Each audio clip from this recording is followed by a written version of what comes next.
Assalamu alaikum wa rahmatullahi wa barakatuhu.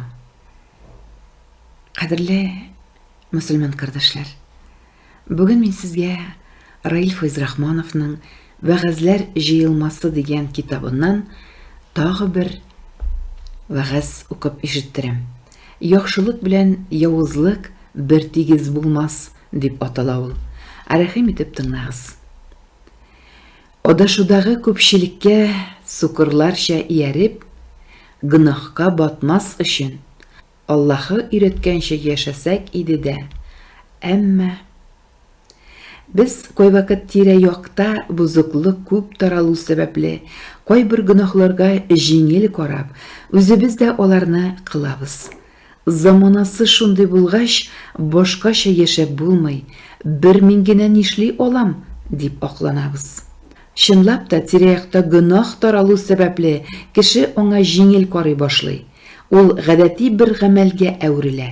Мисал өчен күп кеше риба алып яки биреп яши, зина кыла, ришвәт бирә, намаз укымый, хәмер эчә, хыянат кыла, читләр малын үзләштерер өчен төрле хәйлә табып алдаша, башка бик күп төрле начар гамәлләр эшли.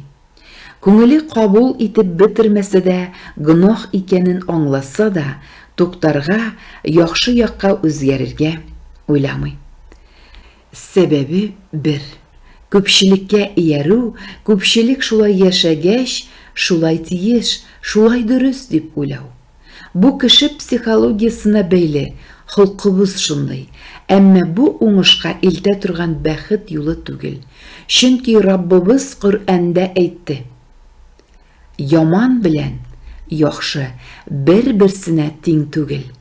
Хатта яманның күплеге сине таңга калдырып сокландырса да.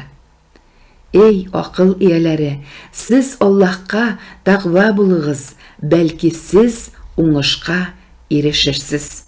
Маида сүрәсе 100-нче аят. Аяттан күренгәнчә, гөнаһларга батып, үзебезне акларга тырышсак та, Раббыбыз начар эш матур булып күренсә дә, ул сине рәхәтлеккә илтмәячәк дип кисәтә. Киресенчә, тақва булып, бозык гамәлләрдән ерак торып, игелекле гамәлләр кылсаң гына уңышка ирешерсең ди. Гөнаһлы кешеләрдән үрнәк алып, үзебезне алдамыйк. Алар моңа һич ничек лаек түгел. Аларны мисалга куярга да тиеш түгелбез. Киресенчә, изгелеккә, яхшылыкка омтылган кешеләрне үрнәк итеп куярга, алар кылган гамәлләрне эшләргә тырышырга кирәк. Әйе шул, гөнаһ кылып, хаклыкны яман күрүчеләр күпчелек. Моны инкар итеп булмый. Шуңа да сабыр булып, Аллаһтан ярдәм сорап, иман белән игелекле гамәлләр кылып яшәргә язсын. Амин. Аларның күбесе исә хакны яман күрәләр. Мөэминнәр сүрәсе 70-нче аят. Менә шундый вәгазь сезнең игътибарыгызга. Кадерле дусларым, изгелеккә, яхшылыкка омтылган кешеләрне үрнәк итеп куярга, алар кылган гамәлләрне эшләргә тырышырга кирәк. Шул вакытта гына безнең юлыбыз дөрес булыр, иманлы булыр.